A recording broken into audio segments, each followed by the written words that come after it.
One of the main reasons that alcoholics seek help for their drinking problems is the eventual negative consequences of their alcohol consumption. When the pain or embarrassment gets bad enough, they can no longer deny that their drinking needs to be addressed. For the functional alcoholic, the denial runs deep because they've yet to encounter outward negative consequences to their habit. They go to work every day. They haven't suffered financially. Most have never been arrested or on the wrong side of the law, and from their point of view, they simply can't have a problem because they don't fit their own definition of what a person with a drinking problem should look like.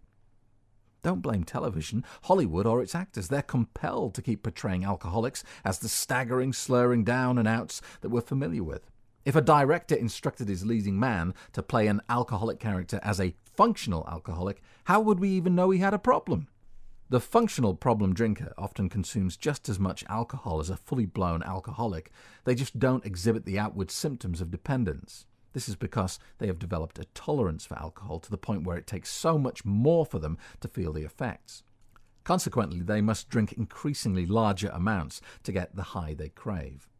This slow build-up of alcohol tolerance means that the functional alcoholic is drinking at dangerous levels, which can result in alcohol-related organ damage, cognitive impairment, and alcohol dependence.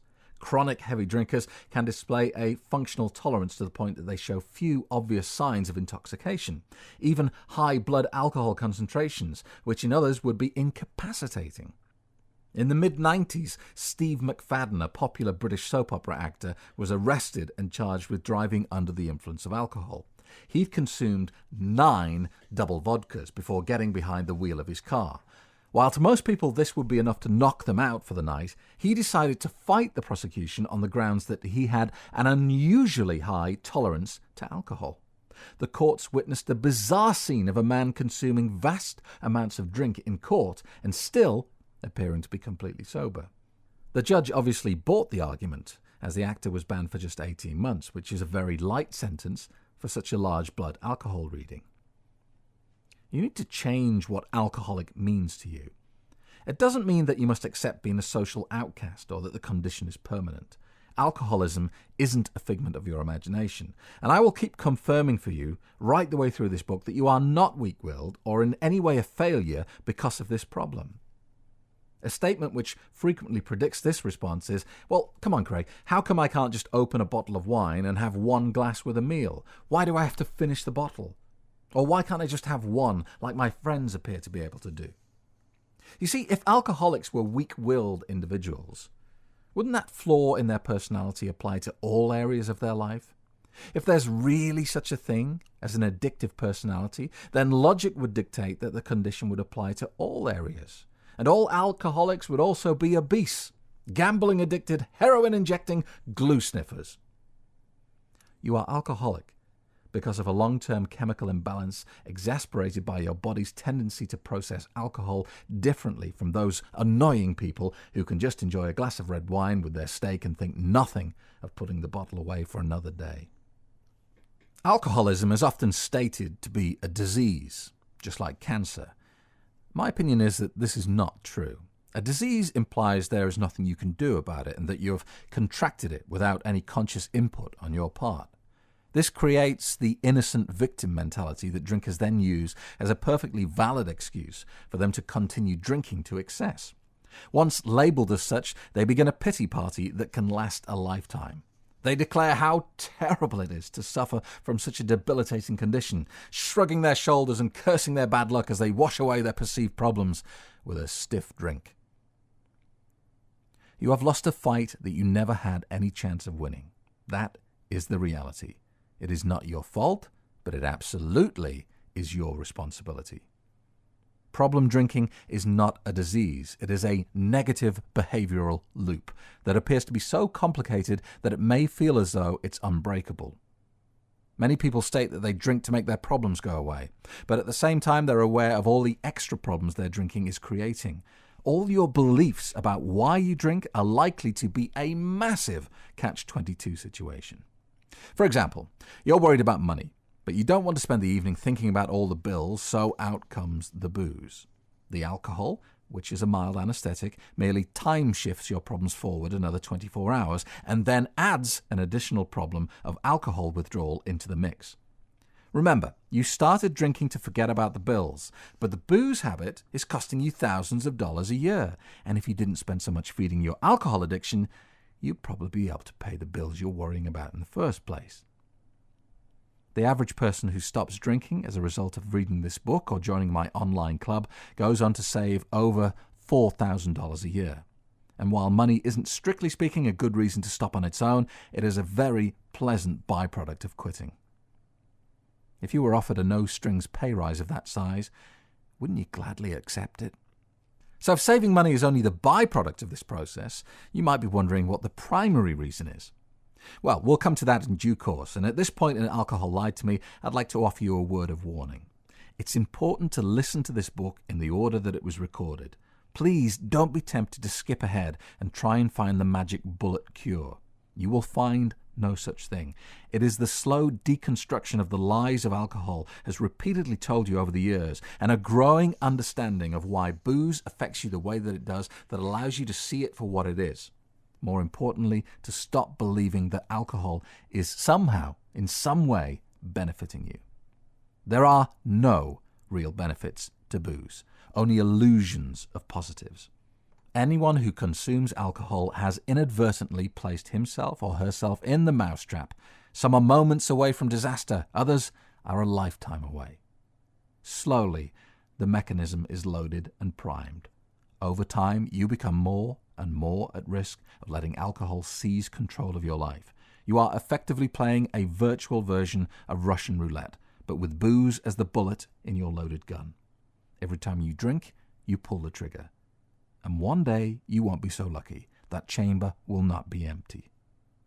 There is only one way to play the game safely, and that is to remove the bullet. Or putting it another way, don't drink. This killer product escapes virtually all of our current regulations and safeguards because it's been around long enough to set its own precedent. The fact that everyone drinks, and our parents and grandparents and generations as far back as we can recall also drank alcohol, makes us incorrectly believe that we are protected by the assumed safety in numbers principle. Actually, you know what? That's not true. No drinker really believes that he or she is protected because of the social proof around the drug.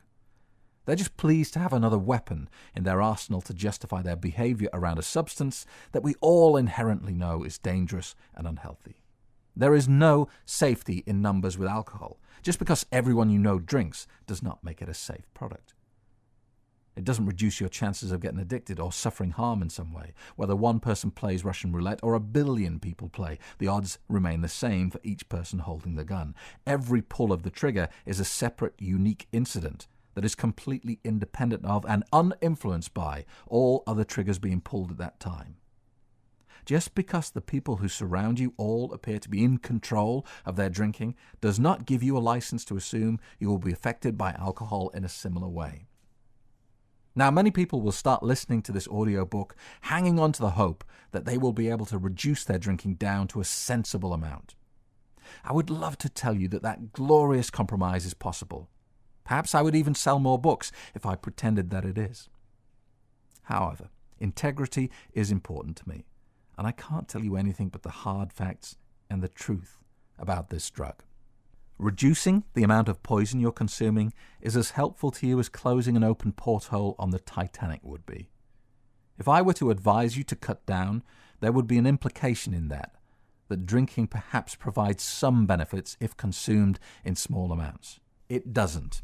The most common objection to this statement comes from the red wine is good for your heart brigade. Well, credit where it's due, this is correct to a certain degree. There are indeed a lot of healthy antioxidants in a glass of red wine, but no more so than you would find in a glass of non-alcoholic grape juice or a handful of pomegranate seeds. So if it's your heart you're concerned about, find an alternative to wine. But if you're really using that argument to continue drinking, I suspect it really has nothing to do with your health. If wine is so good for your heart, why don't doctors break open the Merlot when a patient is rushed to hospital suffering with a heart attack? When most people realize drinking has changed from a nice-to-have to a must-have, they try and cut down. If you had a reckless and thrill-seeking friend who you discovered was in the habit of loading a single bullet into a revolver and playing Russian roulette for kicks a few times a week, would you advise him to cut down? and only do it the weekend, or stop completely? In Alcohol Lied to Me, I'm going to demonstrate in undeniable detail to you, as the intelligent and informed human being that I know you are, exactly why alcohol is something that you do not need, does not serve you, has absolutely no benefits to it, and creates nothing but negatives in your life. Once you understand that everything you currently believe is just smoke and mirrors generated by a myriad of social and psychological sources, I won't need to help you stop drinking. You simply won't want to. We start this journey together by discovering exactly why people drink alcohol to excess. Some will claim booze has uplifting qualities. And this is simply not true, because it is actually, chemically, a mild anesthetic. While others will say they need it to chill out and relax, and you will discover later why this is equally as illogical. At this moment, all you need to know is there is only one reason why people get hooked on alcohol. It's an addictive drug that causes a chemical imbalance in the brain. That's it. There are no other reasons. You are not a victim of a disease or prone to an addictive personality. There is no such thing as an addictive personality. It's just a convenient way of shifting the blame from us to something external and apparently outside our control. If somebody who juggles knives accidentally got stabbed by one of them, would you say it wasn't his fault because he has a personality that is susceptible to knife injuries? Of course you wouldn't. You would assume that it was bound to happen one day. If you take an addictive substance, you will get addicted. It is an automatic and logical conclusion to your actions. It was bound to happen one day. It has nothing to do with a perceived fault in your genetic makeup. Surely if such a broad condition as an addictive personality really existed, then you would be addicted to everything. You would consume mountains of mashed potato, vats of honey, kilos of sugar, and so on, apportioning all the blame to your damned addictive personality disorder. The closest excuse you have to your drinking not being your fault is a possible genetic blip in your DNA that makes you predisposed to being highly likely to develop a problem with alcohol. Breakthroughs in a field of medical science called epigenetic inheritance have revealed some startling findings. Miri Kim, writing for the Washington Post, says a newborn mouse pup, seemingly innocent to the workings of the world, may actually harbour generations' worth of information passed down by its ancestors. In the experiment, researchers taught male mice to fear the smell of cherry blossoms by associating the scent with mild foot shocks. 2 weeks later, they bred with females. The resulting pups were raised to adulthood, having never been exposed to the smell of cherry blossoms. When the mice caught a whiff of it for the first time, they suddenly became anxious and fearful. They were even born with more cherry blossom detecting neurons in their noses and more brain space devoted to cherry blossom smelling. The memory transmission extended out another generation when these male mice bred, and similar results were found. Neuroscientists at Emory University found that genetic markers thought to be wiped clean before birth were used to transmit a single traumatic experience across generations, leaving behind traces in the behavior of future pups. The study, published in the Journal of Nature Neuroscience, adds to the growing pile of evidence, suggesting that characteristics outside of the strict genetic code may also be acquired from our parents through epigenetic inheritance. Epigenetics studies how molecules act as DNA markers that can influence how the genome is read. We pick up these epigenetic markers during our lives and in various locations on our body as we develop and interact with our environment. Through a process dubbed reprogramming, these epigenetic markers were thought to be erased in the earliest stages of development in mammals. But recent research, and this study included, has shown that some of these markers may survive to the next generation. In the past decade, the once controversial field of epigenetics has blossomed, but proving epigenetic inheritance can be a daunting, needle-in-a-haystack undertaking. Researchers need to measure changes in offspring behavior, as well as tease out epigenetic markers within the father's sperm. The DNA itself doesn't change, but how the sequence is read can vary wildly depending on which parts are accessible. Even though all cells in our bodies share the same DNA, these markers can silence all the irrelevant genes so that a skin cell can be a skin cell and not a brain cell or a liver cell. So does this mean as humans we have inherited generations of fears and experiences? Quite possibly, say scientists, Studies on humans suggest that children and grandchildren may have felt the epigenetic impact of such traumatic events as famine, the Holocaust, and September the 11th, 2001, the terrorist attacks. Scientists are still scratching the surface of this important area of investigation. But what this helps us to explain is why the children of alcoholics are much more likely to also develop a problem. Whether it is the genetic inheritance or the social conditioning is a point that will be debated for years. What this doesn't mean is you can carry on drinking while pointing an accusing finger at your parents or grandparents. Think about it like this. If you discovered that skin cancer runs in your family, would you go and sit in the midday sun every day and then blame your mom and dad when the bad news arrived one day? Of course you wouldn't. The main reason your drinking has become a problem is down to a deficiency of important chemicals in your brain. Inside your frontal lobes, there are millions of transmitters and receivers. These control every aspect of your life and determine how you feel about literally everything you experience on a day-to-day basis. When the sun goes down at the end of the day, the drop in available light causes your brain to stop producing adrenaline and start manufacturing a neurochemical called melatonin. This clever chemical calms your mind and allows sleep to occur. If you take a substance that interferes with this natural process, such as caffeine, then you will find it very difficult to get to sleep because of the chemical imbalance in your brain. Staying with the sleep example for a moment, there are a few other reasons why chemicals may not be present in the quantity that you need for healthy, regular sleep. The brain makes melatonin from another chemical called serotonin. This is what makes us feel good about ourselves. It's a happy drug that's naturally created by our body to manifest feelings of contentment and joy. Serotonin can only be made from an amino acid called tryptophan. If your diet is poor, or specifically lacking in foods that are a good source of tryptophan, then you will have a serotonin deficiency. As a direct result of that, you will also have a melatonin deficiency. You would experience the outcome of this condition by complaining of having trouble sleeping in the short term. If this imbalance stays in place long enough, you would then begin to label yourself as an insomniac. Another way you can have a chemical imbalance, again, staying with the sleep analogy for the moment, is being genetically predisposed to it. If you are born with tryptophan transmitters and receivers that do not work as well as they should, then you will need to consume significantly more of the amino acid in your diet than a normal person to get the same result. Alcohol is a toxin that interferes with brain chemistry, and unbalanced brain chemistry makes you unhappy, unsettled, stressed and tired. All negative emotions that you believe can be fixed with a glass of the good stuff. This is a negative behavioral loop. It's like picking at a scab because it hurts.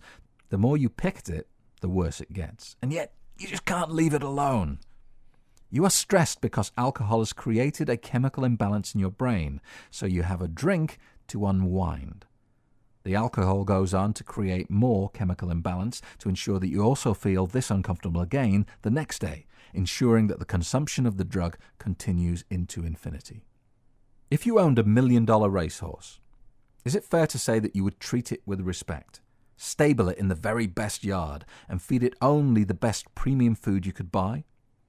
Is it equally reasonable to assume that if you owned this valuable racehorse, you probably wouldn't put poison in its food? You own a body that is quite frankly awe-inspiring in its beauty, complexity and power, and yet you deliberately consume poison and claim you do it in the name of being social. Thankfully, as a result of millions of years of evolution, your body is pretty smart. It can sense when there is a dangerous foreign substance in the bloodstream. When you ingest a toxin, your body will start a series of automatic processes to eliminate it from your system, as many a late-night taxi driver can confirm. First, the liver converts the alcohol to another chemical called acetylide, which is less dangerous to the vital organs. But alcohol-dependent people have slowly trained and conditioned their liver to become far too efficient at processing alcohol. No sooner has the drink flowed into their liver than it's processed into acetylide. This means we problem drinkers always have vast quantities of this chemical in our blood. This causes two major problems. Firstly, it acts as an opiate, which, as you know, is highly addictive. We effectively have to deal with a continuous drug overdose. The double whammy is, at such high levels, these powerful chemicals have a secondary action of ripping through brain cells like napalm. It interferes with thousands of receptors, prevents your body from absorbing minerals and vitamins, and interferes with brain chemicals to such an extent that it takes months for your body to repair the damage. Well, it would take months if you would just give it a chance.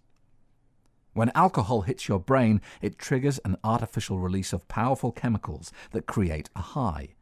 Every time you use alcohol to stimulate this response, the receiver in your brain responsible for detecting the chemical gets damaged a little bit more.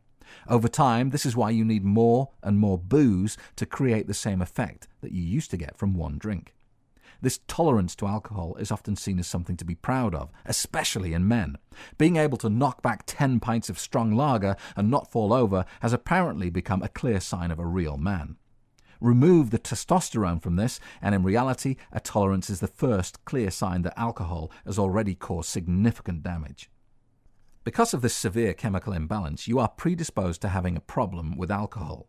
Using willpower to try and stop is always going to be like pushing oil up a hill. Fighting brain chemicals with willpower is pointless. If you've ever had a general anesthetic, you will know that when they inject you with the chemical, they assess its effectiveness by challenging you to count to 10. You confidently begin the count, but somewhere around 4 or 5, the lights go out. Even if you wanted to fight the drug, you would lose. There is no power in willpower. This rule applies as much to naturally generated chemicals as it does to artificial ones. If your brain is full of adrenaline, you can't go to sleep. It is impossible, no matter how much willpower you use.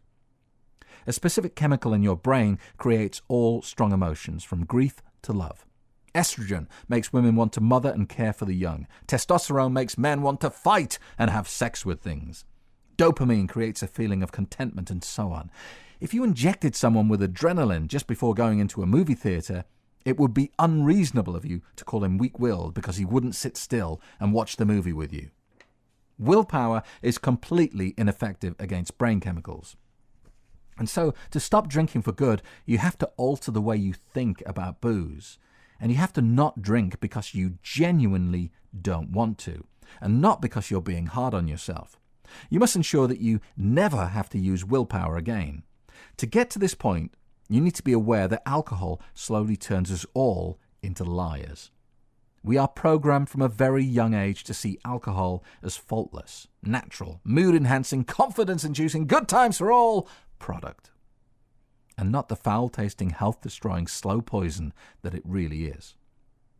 Before we go any further, I need to tell you, look, I'm not a doctor, but then neither am I a self-righteous saint who's never put a foot wrong on the path of life. I'm not here to judge you or to heap a load of shame on you. I'm here with you now because, in essence, I am the same as you. I, too, let alcohol control my life for over 17 years. The only difference between you and me now is I'm sitting outside the mousetrap looking at you sitting inside it, like a greedy mouse that thinks he's discovered something amazing. Because I've been in the trap and experienced it, I know how you feel about giving up the drink. I know how many hundreds of times you've woken up ashamed of yourself, making veiled promises never to drink again. I know that you desperately want to give up this poison, but I am also deeply aware that at the same time the thought of spending the rest of your life without a drink appears at first thought to be a life not worth living. The fact that you're listening to this book means at some level you still believe that alcohol is a benefit to you. If you didn't believe that, then you simply wouldn't drink, and you wouldn't need me. For most alcohol-dependent people, a life without a drink appears to be empty and pointless. You may even be tempted to throw in such arguments as, well, how can I go to a party and not drink, Craig? Am I destined to be the boring party pooper for the rest of my life? How can I go on vacation without drinking? What am I going to do to steady my nerves and relax? How am I going to get to sleep? Look, you can insert your own lie here if you want, but that's really all it is, a lie. While you can't physically see any of the particles that make up the air that we breathe, you know that it's a mix of different gases, with oxygen being the most vital. Now, you can't point to oxygen and prove it to me, but if I approached you today and told you that there is no oxygen in air, you wouldn't give it any credence. Unless you're a physicist, this probably isn't because of your irrefutable scientific knowledge or your ability to prove the existence of oxygen at the drop of a hat. It is purely because people you respect and trust have taught you this. You have been programmed to believe this from a very early age. The belief that we breathe oxygen is so ingrained in the collective wisdom of society that it is now an undeniable fact. Similarly, for thousands of years, it was a statement of fact that the earth was flat. Repetition is the mother of learning, and so beliefs that have been repeated and observed many times over by many different people have become hardwired fact in our collective intellect, and it's difficult to change them. Alcohol and celebration have been natural bedfellows, right? All our perceptions of booze come from society's collective opinion of it. Just as we were wrong about the earth being flat, we are collectively incorrect about what alcohol gives us. Some drinkers are so well programmed that the mere suggestion from me that alcohol is not the nectar of the gods, but rather a foul-tasting, life-destroying drug, well, they will instantly and aggressively disagree. If you find yourself saying, well, that's wrong for a start, I genuinely do like the taste of it, Craig, I can promise you here and now that you are at the point where your lies are so profound and so deeply ingrained in your subconscious that you can't even tell their lies anymore. So with that depressing assessment established, I want to give you two big reasons to be excited about where you are. Firstly, you not only bought this book, but you put it on and you started listening to it. Now that might sound no big deal. So what, Craig? Well, let me tell you that over half the people who pick up a self-help book to address their drinking problem never even listen to it. Secondly, I'm going to show you how to beat this drug in a completely easy and pain-free way. Stay with me for the rest of this audiobook, and I will prove to you not only that alcohol is vile tasting, but also that deep down inside you instinctively know this already. Once you start to see alcohol for what it really is, then stopping becomes the byproduct of your new knowledge. You don't have to do anything. It just happens of its own accord.